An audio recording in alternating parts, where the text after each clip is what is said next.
Cinema আছে, গল্প হলেও সত্য। তবে বাস্তব গল্প বলে না, বাস্তব সত্য বলে,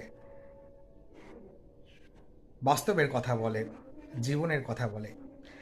আমরা একদিন ছোটবেলায় যেগুলো দেখেছি, আমি তখন খুবই ছোট, খুবই ছোট, অল্প মনে আছে, সাদা কালো টিভি।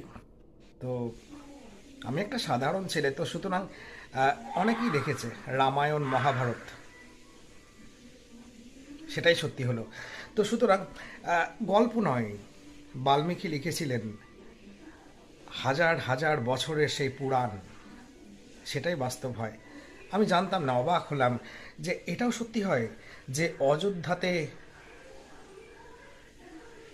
রামচন্দ্রের জন্মভূমি, উত্তরপ্রদেশের, আমাদের ভারতবর্ষের উত্তরপ্রদেশের, উত্তরপ্রদেশ রাজ্যের অযোধ্যায় রামচন্দ্র, ভগবান রামচন্দ্র জন্মেছিলেন। ভাবতে পারা যায়, ভাবা যায়।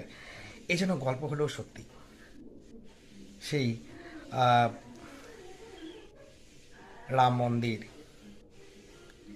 আজকের রাম মন্দির, তখন কত সেই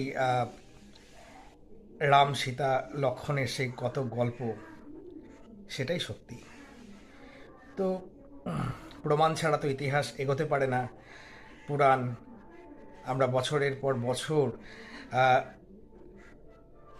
যে সমস্ত বিবর্তনের মধ্য দিয়ে আজকে এসেছি আধুনিক যুগে, সেগুলি ছিল আগে, অনেক আগে।